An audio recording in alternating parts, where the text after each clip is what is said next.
guys, we reached 1,000 subscribers. Isn't that crazy? Oh my gosh, you guys are great.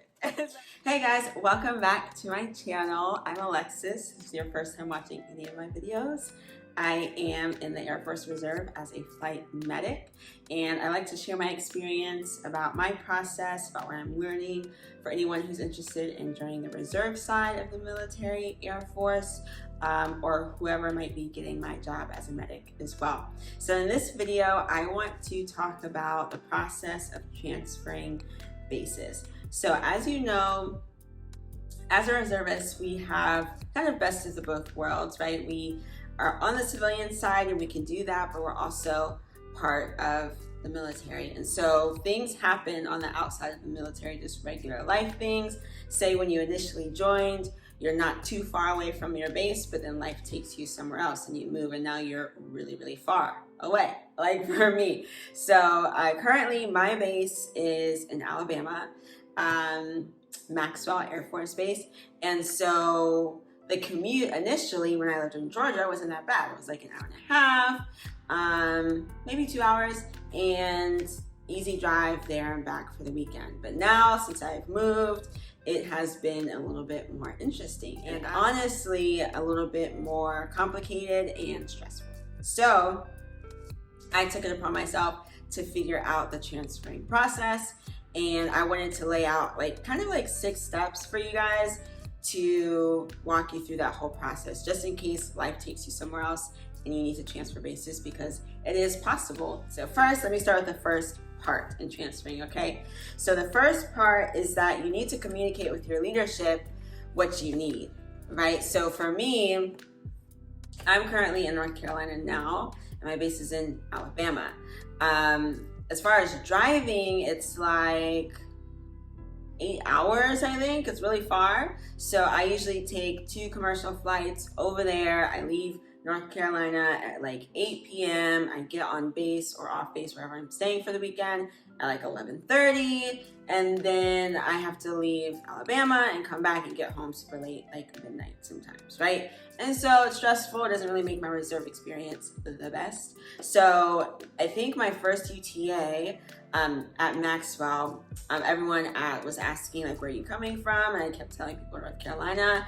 And all of my leadership was like, well, that's far away. We need to make sure that we can get you closer to your home so that you have a great reserve experience in the military while you're here with us. And that was the general consensus. And I was like, maybe I should look into that. If that's a thing, if people are saying that I should find a closer base to home, maybe I should look into that, right? So the first thing that you have to do is communicate to your leadership, this is taxing on my finances, on my money, right? Because plane tickets are not free, okay? And just logistically, it's a lot. You gotta leave your job early, you gotta come back home late, you still have to go to work the next morning, and it's a lot, right? So communicate to your leadership what you need, what you're interested in. And so that's exactly what I did. It said, hey, I did UTA twice here and I'm ready to transfer. Find something closer to home. So make sure your needs are known to the people that are important enough to make the moves happen for you. Okay, that's step 1. Step 2 is, I have my notes here, choose a base, okay? You have to choose the next base that you wanna go to, and that's gonna really come down to if your position is open and available at that base. So say you want to go to,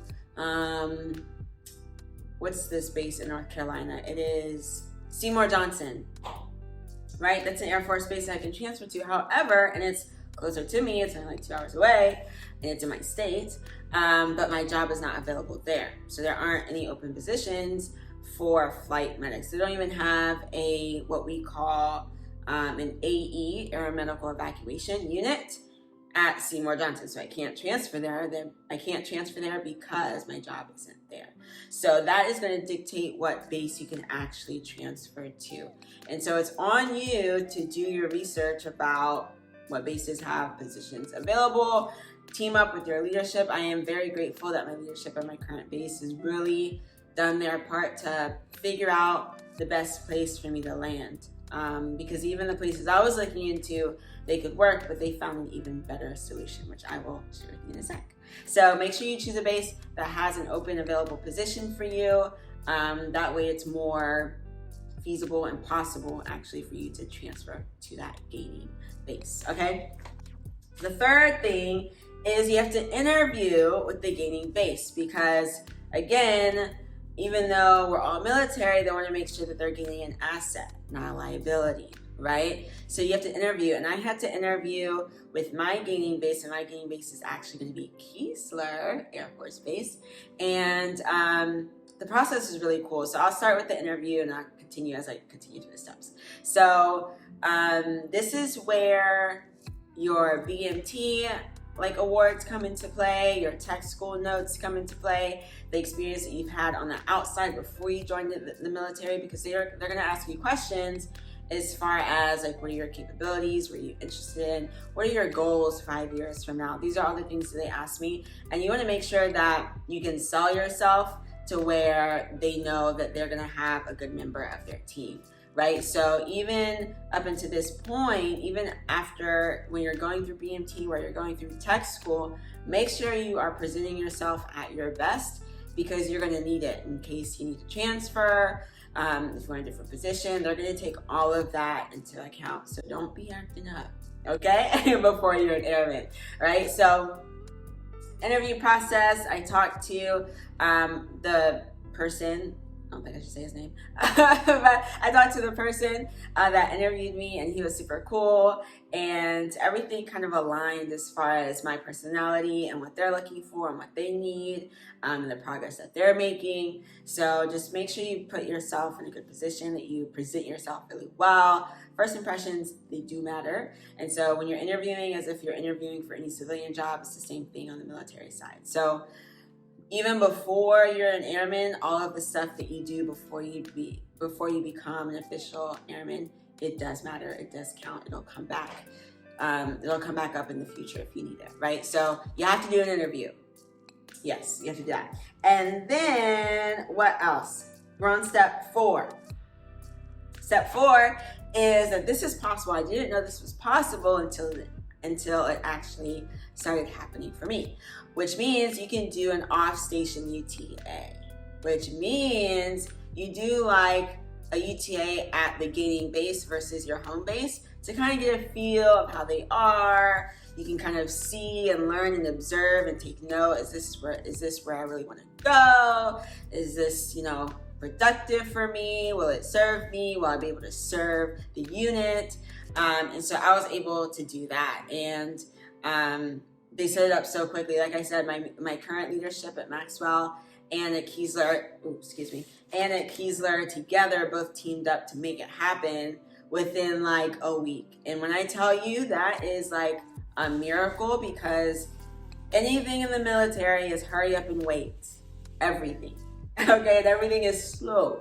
So for everything to happen and get scheduled in a week, I was super grateful, super excited. And so what happened was, because Keesler actually has a really cool setup to where they have, because Keesler is in Mississippi, right? And I'm in North Carolina. So actually it's farther away than Alabama, but they have this cool system to where they have a shuttle that picks people up from North Carolina and brings us to Mississippi. When I say shuttle, I say we are on a C-130 from Pope military base, which is actually an army base, to Keesler. So I was on a C-130. I'm going to include a picture of how huge a C-130 is if you've never seen it before. And I was literally flying on a military plane to go to Keesler to do my off-station UTA for the entire weekend. Learned a lot, saw a lot, got to meet a lot of people. We had a Christmas party. They had a Christmas party while I was there, so I got to hang out with them in that way.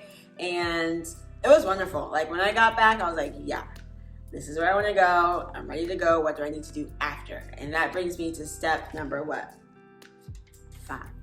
Step number 5 is filling out the 1288 form. Okay, so the 1288 form is the form that you use to change your assignment from your current base to the next one. And I actually have an example here. It looks like this. Yeah. It's just a blank one. And you basically put your personal information, where you're going, endorsements, and your endorsements on here. So for people to say good things about you, you have to be a good airman. All right. So like I said previously, make sure that you're doing the best that you possibly can while you're in training, because it's gonna show up, and it's going to kind of present who you are as an airman in the future. So you would need to fill out this form. This is part of the transfer, saying I'm going to this gaining base, and these are my endorsements. What else do you have to do? You have to do this, and then you have to make sure that any outstanding paperwork that you have at your current base has to be completed. So for instance, vouchers, right? So I did mention I have to pay for plane tickets to go to Maxwell, and actually those things are covered. So for my AFSC, I was like, what is that word? For my AFSC as a medic, we're like I forget the term that they use. Like we're like a necessary, or like, I forget what it's called. We're like an important job, you know? So we get like a $500 voucher for travel, and that's the maximum, right? So, but vouchers don't get paid immediately. Like you have to fill out a voucher form, and then you have to submit it after UTA, and then you have to wait for payout for finance to pay you out. But you have to make sure that all of that stuff is submitted before your gaining base kind of accepts you, because you don't want to have anything outstanding at your new place, right? So make sure you would have this form completed, the 1288, and then any outstanding paperwork that you haven't taken care of, make sure it's taken care of so that it doesn't delay your transfer process. So right now, for instance, let me tell you how slow things are, right? So for right now, I just got a voucher from tech school. I graduated tech school, finished tech school in August, and I got it in December. Okay, so the quicker that you submit things, the better it is for you. And I believe I don't have to wait for payout before my transfer, but my voucher to say these are my expenses that I personally took on to get to base, all of that needs to be submitted. And that's a separate form for vouchers specifically.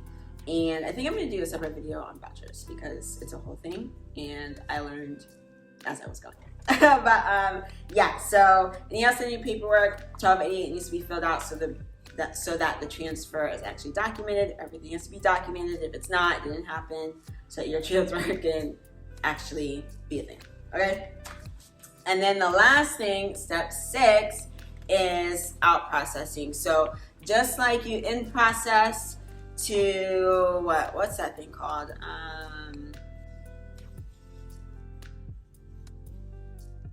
MEPS. Woo, that was a long time ago. MEPS, you in processed into your base after you got back home from tech school. You have to out process, and there's a whole checklist of things. You have to visit different offices, make sure everything's good to go before you can transfer. But those are all of the steps required to transfer. I wanted to do a video because it is possible. Life happens on the civilian side, and so if you move, you can be rest assured that you can move bases so that your experience as a reservist isn't stressful and painful and regretful. You know, we want to have a great experience as a reservist, doing our part, being a part of a unit, and serving the military the best that we can, even though we're not active duty, right? So yeah, so those are all 6 steps. I hope this was helpful. If you have any questions, as always, leave them in the comments below. I do want to say thank you for the new subscribers, the new family. Guys, we reached 1,000 subscribers. Isn't that crazy? Oh my gosh, you guys are great. So I'm glad that I am offering some valuable information. If you have questions, leave them in the comments below. If you haven't subscribed, please do. I'm going to continue to update and share as much information I can as a reservist, because I don't know if you've noticed, there's not a lot out there. There's a lot of information geared towards active duty, which is great because the majority of the military is active duty. But reservists are important too because we are trained to deploy. So yeah, I want to be that resource if I can. So that's all I wanted to share in this video. If you liked it, give it a thumbs up. If you haven't subscribed, make sure you do. And I'll see you guys in the next video. Peace.